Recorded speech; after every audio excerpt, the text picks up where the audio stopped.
अवसर है, आज एक अलग अवसर है, क्योंकि आज वे युवा भी यहाँ पर हैं, वे युवा जिन्हें अब तक ये बताया गया था। हम लोग अक्सर क्लासरूम में इसका प्रतिरोध बताते रहे हैं, लेकिन वे सारे युवा हैं जिन्हें उनके माता पिता ने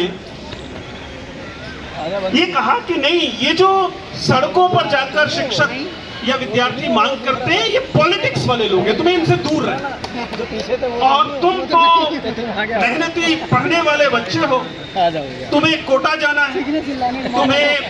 और कोचिंग सेंटर्स में जाना है, और तुम्हें केवल अपनी परीक्षा की तैयारी करनी है, और इससे तुम्हारा चयन हो जाएगा, इससे तुम्हारा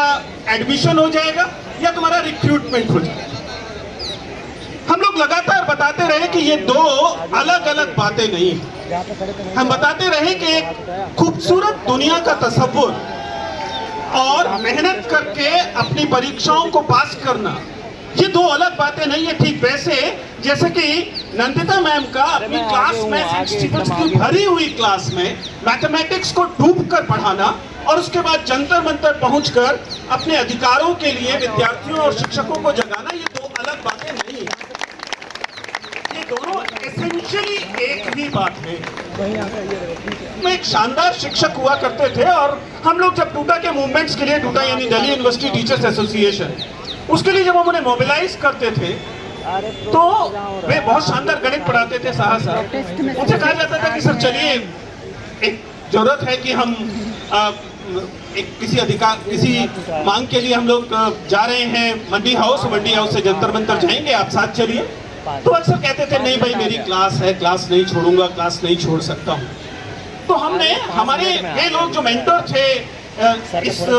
आंदोलन की दुनिया के, उनसे कहा कि सर आप इन्हें क्यों नहीं कभी कहते, इन्हें कहिए कि ये भी हमारे साथ चला करें, आखिर ये तो शिक्षकों के हित का ही मामला है। तब उन्होंने इसका ठीक दूसरी बात, उन्होंने कहा ये बात बिल्कुल सही है कि हम जिस संघर्ष के लिए जा रहे हैं, वह संघर्ष अगर हम सड़कों पर कर पाएंगे, तब डॉक्टर साहब अपनी क्लास में ईमानदारी से कक्षा ले पाएंगे, और उस कक्षा से स्टूडेंट्स की जिंदगी बदल पाएंगे। यानी कि दोनों एक ही सिक्के के दो पहलू रहे हैं। विद्यार्थियों को कभी कभी यह समझने में समय लगता है, ऐसा नहीं है कि विद्यार्थी ये समझ नहीं सकते, लेकिन विद्यार्थियों को वह नशे की गोलियां दी जाती हैं, अलग अलग मंचों से दी जाती हैं, अलग अलग तरीकों से दी जाती हैं, जिसमें इन्हें ये बताया जाता है कि नहीं, विद्यार्थियों में वे विद्यार्थी जो कि अपने हितों की मांग कर रहे हैं, वे कोई कमतर विद्यार्थी हैं,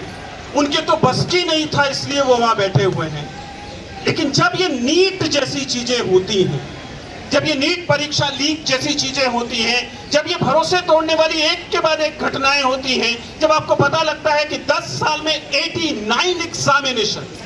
10 साल में 89 परीक्षाएं लीक हो जाती हैं,